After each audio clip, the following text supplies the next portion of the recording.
प्रिय विद्यार्थियों, पिछले 2 लेक्चर में हम लोगों ने देखा कि नेट इनकम थ्योरी क्या है और net operating income theory capital structure की क्या है, उसके बारे में बात की थी।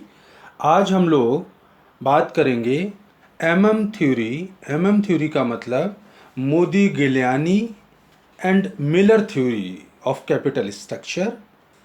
MM Modigliani and Miller theory, और इसका फिर एक न्यूमेरिकल क्वेश्चन भी देखेंगे।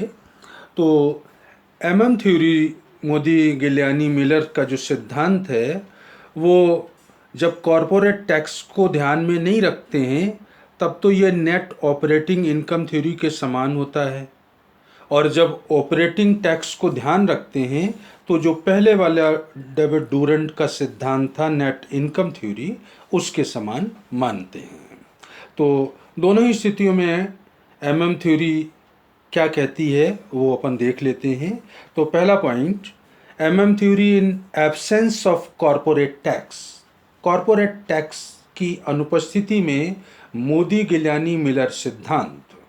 तो जैसा मैं अभी आपको बता चुका था कि निगम कर अगर नहीं है तो ये शुद्ध परिचालन सिद्धांत के समान होता है।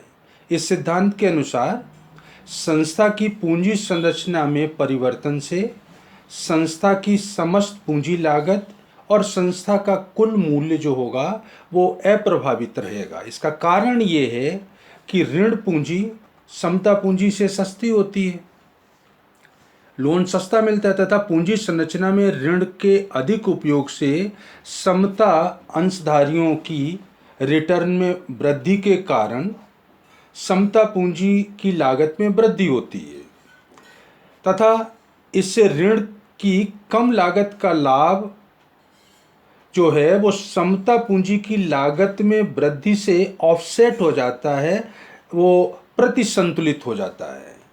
इस प्रकार पूंजी संरचना में ऋण पूंजी का अधिक उपयोग समता पूंजी की लागत को प्रभावित करता है, किंतु संस्था की समस्त पूंजी लागत स्थिर रहती है। ऋण पूंजी की लागत कम है, उधर उनकी इक्विटी की रिटर्न बढ़ेगी लेकिन उनकी कॉस्ट बढ़ जाएगी क्योंकि रिस्क बढ़ेगी।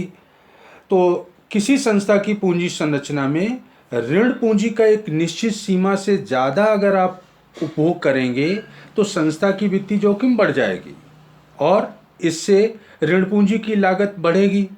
ऋण पूंजी की लागत बढ़ेगी तो समता पूंजी की लागत घटेगी।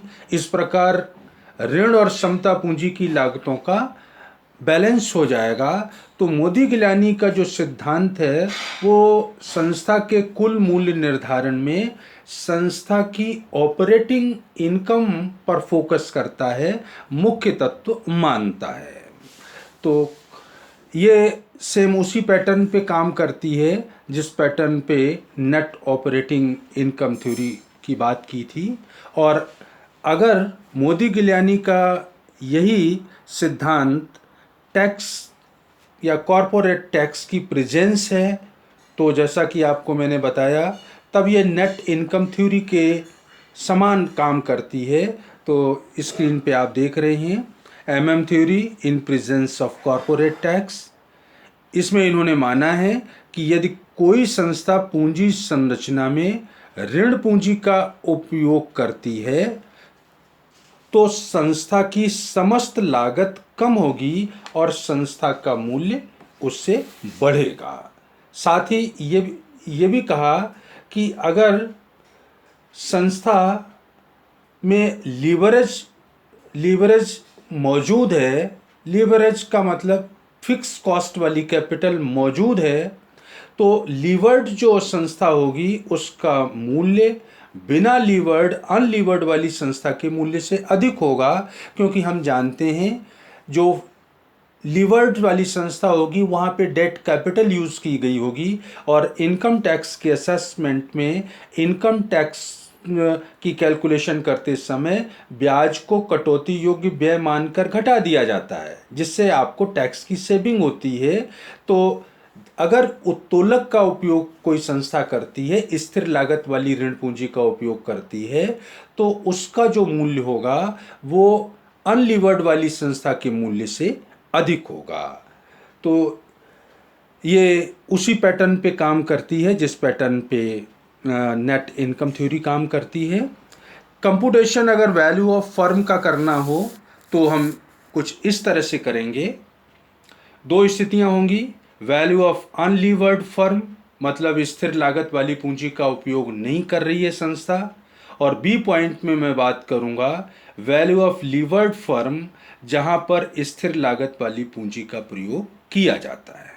तो पहले value of unlevered firm is equal to profit available for equity share holders.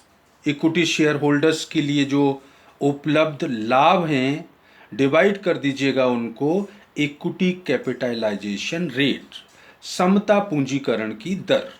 Alternatively आप उसको लिख सकते हैं इक्विटी शेयर होल्डर्स के लिए उपलब्ध लाभ का मतलब EBIT माइनस कर दी इंटू 1 माइनस टैक्स रेट।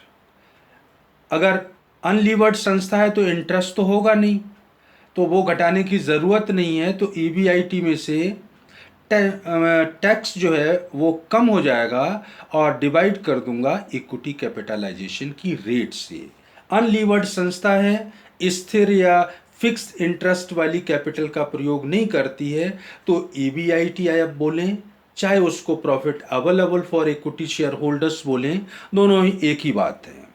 और अगर लीवर्ड फर्म है तो लीवर्ड फर्म की वैल्यू निकालने का तरीका क्या होगा, वैल्यू ऑफ अनलीवर्ड फर्म बिना उत्तोलक वाली फर्म का जो मूल्य है पहले वो निकाल लीजिएगा और उसमें प्लस कर दीजिएगा अमाउंट ऑफ डेट, ऋण पूंजी का मूल्य इनटू टैक्स रेट। ऋण पूंजी का मूल्य और टैक्स रेट का गुणा करके जो अमाउंट आएगी वो बिना उत्तोलक वाली अगर फर्म है तो उसके मूल्य में आप प्लस कर देंगे तो वैल्यू ऑफ लीवर्ड फर्म आ जाएगा। तो MM थ्योरी इस तरह से दो सिचुएशंस में काम करती है, कॉरपोरेट टैक्स मौजूद है या नहीं है, और किस तरह से आप फर्म या कंपनी की वैल्यू निकालते हैं लीवर्ड और अनलीवर्ड कंपनी की, उसके बारे में इस तरह से ये फार्मूला है। अब आप एक एग्जाम्पल देखिएगा और फिर उसका सॉल्यूशन नीचे आपकी स्क्रीन पर है। तो देखिए दो फर्म हैं R और S जो सभी दृष्टियों से समान हैं सिवाय इसके कि फर्म R अपनी पूंजी संरचना में किसी ऋण का उपयोग नहीं करती है। R फर्म ऋण का उपयोग नहीं करती है, इसका मतलब R फर्म अनलीवर्ड है, बिना उत्तोलक वाली फर्म है। जबकि फर्म S की पूंजी संरचना में 10% वाले 5 लाख रुपए के ऋण पत्र हैं, means S firm levered firm है, स्थिर लागत वाली ऋण पूंजी का उपयोग करती है। दोनों फर्मों की ब्याज व कर से पूर्व अर्जन EBIT 2 लाख रुपए एनुअल है। इक्विटी कैपिटलाइजेशन की रेट 12% कहते हैं। निगम कर कॉरपोरेट टैक्स 30% है। MM सिद्धांत के अनुसार इन दोनों ही फर्मों का आपको मूल्य निकालना है। तो पिछले स्क्रीन पे मैंने आपको दिखाया था कि अगर फर्म अनलीवर्ड है तो उसकी वैल्यू किस तरह से निकालेंगे, और लीवर्ड फर्म है तो अनलीवर्ड फर्म की वैल्यू निकाल के उसमें debt into rate of tax को मल्टीप्लाई करके जो अमाउंट है वो प्लस कर देंगे तो वो वैल्यू ऑफ लीवर्ड फर्म आ जाएगी, उत्तोलक वाली फर्म का मूल्य आ जाएगा। तो देखिए पहले मैं निकाल रहा हूं market value of firm R का मतलब अनलीवर्ड फर्म, या यूं कहिए which does not use any debt, जो किसी भी ऋण का प्रयोग नहीं करती है। फार्मूला क्या था, ऋण का प्रयोग नहीं करती है तो इंटरेस्ट तो होगा नहीं, तो EBIT कहिए या EBT कहिए एक ही बात है, means profit available for equity share holders. तो EBIT क्वेश्चन में दे रखी है 2 लाख, इनटू करना है 1 minus tax rate, tax rate है 30%, तो 1 माइनस 0.30 डिवाइड कीजिएगा इक्विटी कैपिटलाइजेशन रेट, समता पूंजीकरण की दर 12%, और इसको आपने सॉल्व कर दिया तो वैल्यू आ गई 11,66,667 रुपये। ये किस चीज की वैल्यू है? फर्म आर जो अनलीवर्ड है, जो किसी भी स्थिर लागत वाली ऋण पूंजी का प्रयोग नहीं करती है, उसकी वैल्यू आ गई। अब चूंकि फर्म एस ऋण पूंजी का प्रयोग करती है, लीवर्ड फर्म है, तो उसकी वैल्यू निकालने के लिए अनलीवर्ड फर्म की जो वैल्यू आप अभी कैलकुलेट कर रही हैं, इसमें कुछ एडजस्टमेंट करना होता है। क्या करना होता है? Market value of firm S levered firm which use debt of ₹5 lakh, जो 5 लाख की ऋण पत्रों का प्रयोग करती है, उसकी वैल्यू अगर निकालनी हो तो स्क्रीन पे मैंने आपको पिछली दिखाया था कि पहले मैं निकाल लूँगा वैल्यू ऑफ अनलीवर्ड फर्म, वो आप पहले निकाल चुके हैं, 11,66,667 रुपये, प्लस कीजिएगा amount of debt into rate of tax. Amount of debt कितना है? 5 लाख। रेट ऑफ टैक्स है 30%, मीन्स 0.3। 30% 5 लाख का निकाला तो वो आ गया 1.5 लाख। तो अनलीवर्ड फर्म की वैल्यू 11,66,667 रुपये, और इसमें प्लस कर दिया मैंने 1.5 लाख रुपये, टोटल आ गया 13,16,667 रुपये।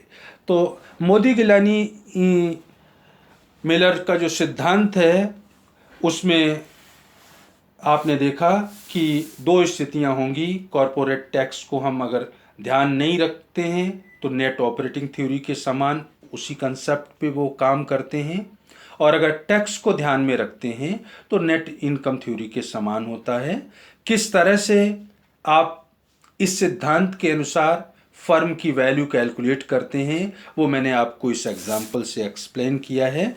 तो आज के लिए इतना ही। ये जो छोटा सा चैप्टर था थ्योरीज ऑफ कैपिटल स्ट्रक्चर, ये आज फिनिश होता है। नेक्स्ट लेक्चर में मैं फिर किसी एक नए टॉपिक को लेकर के आप लोगों से बात करूंगा।